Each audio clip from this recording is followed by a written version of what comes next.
రైతు వేదికలో ఈ పండుగ కార్యక్రమాన్ని వీక్షిస్తున్న లక్షలాది మంది రైతాంగ సోదరులకు మనస్ఫూర్తిగా అభినందనలు కృతజ్ఞతలు తెలియజేస్తున్నా. రైతు సోదరులారా, ఈనాడు తెలంగాణ రాష్ట్ర ప్రభుత్వం డిసెంబర్ 7, 2023 నాడు ప్రజాపాలన బాధ్యత చేపట్టినప్పుడు 30 నెలల పరిపాలనలో ఎదురవుతున్న సమస్యలు, వాటికి చూపిస్తున్న పరిష్కారాలు, ఈ 30 నెలల్లో రైతు సంక్షేమం కోసం రైతును తలెత్తుకొని ఆత్మగౌరవంతో బ్రతికే విధంగా వ్యవసాయం దండగ కాదు, వ్యవసాయం అంటే ఒక పండగలా ఈనాడు తీర్చిదిద్దాలి అని మన ప్రభుత్వం సంపూర్ణంగా ప్రయత్నం చేస్తుంది. ఇవాళ కొన్ని అంశాలు వేదిక మీద ఉన్న మా ఆడపడుచులు, మా అక్కలు, మా చెల్లెండ్రు చాలామంది చదువుకున్న వాళ్ళు ఉన్నారు. మా యువమిత్రులు ఒకప్పుడు పంచగట్టుకొని వ్యవసాయం చేసే కాడి నుంచి పాయింట్ షర్ట్ వేసుకొని వ్యవసాయం దాటి ఈరోజు సూట్ వేసుకున్న సోదరులు కూడా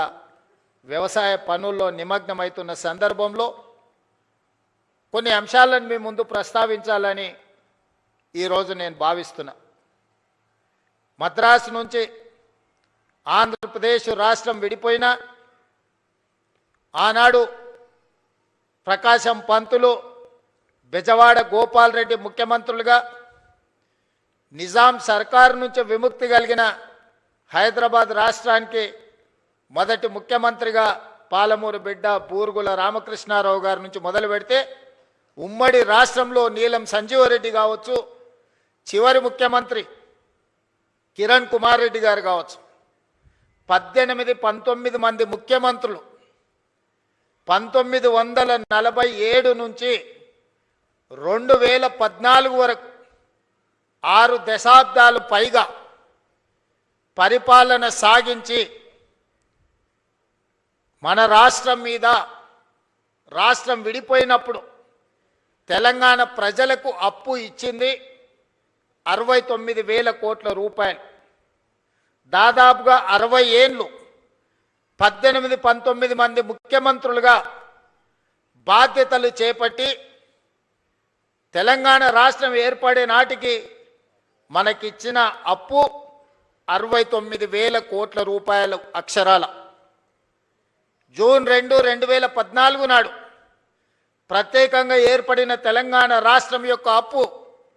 69,000 కోట్ల రూపాయలు. జూన్ 2, 2014 నాడు కల్వకుంట్ల చంద్రశేఖరరావు గారు పెద్దలు తెలంగాణ రాష్ట్ర ముఖ్యమంత్రిగా బాధ్యతలు చేపట్టి డిసెంబర్ 7, 2023 నాడు ప్రజాపాలనలో ప్రభుత్వాన్ని ఏర్పాటు చేసిన తెలంగాణ రాష్ట్ర 2వ ముఖ్యమంత్రిగా నాకు బాధ్యత అప్పజెప్పినప్పుడు ఈ రాష్ట్రం యొక్క అప్పు 8,11,000 కోట్ల రూపాయల అప్పు. అక్షరాల 18 మంది ముఖ్యమంత్రులు దాదాపుగా 60 ఏళ్ళు 69,000 కోట్ల రూపాయల అప్పు చేస్తే కేవలం ఒకే ఒక్క కుటుంబం కల్వకుంట్ల చంద్రశేఖరరావు గారి కుటుంబము 7 లక్షల కోట్ల పైగా అప్పు చేసి రాష్ట్ర విభజన జరిగినప్పుడు 16,000 కోట్ల రూపాయల మిగులు ధనిక రాష్ట్రంగా తెలంగాణ రాష్ట్రాన్ని శ్రీమతి సోనియా గాంధీ గారు, శ్రీ మన్మోహన్ సింగ్ గారు మనకు అప్పచెప్పితే అప్పుల ఊపిలో నిండా ముంచేసి మళ్ళీ లేవ్వడానికి కూడా అవకాశం లేకుండా మన మీద మన్ను గప్పి అప్పుల్లో నిండా ముంచి అప్పులు తప్పులు చేసి 8,11,000 కోట్ల రూపాయలతోని బాధ్యత అప్పచెప్పింది.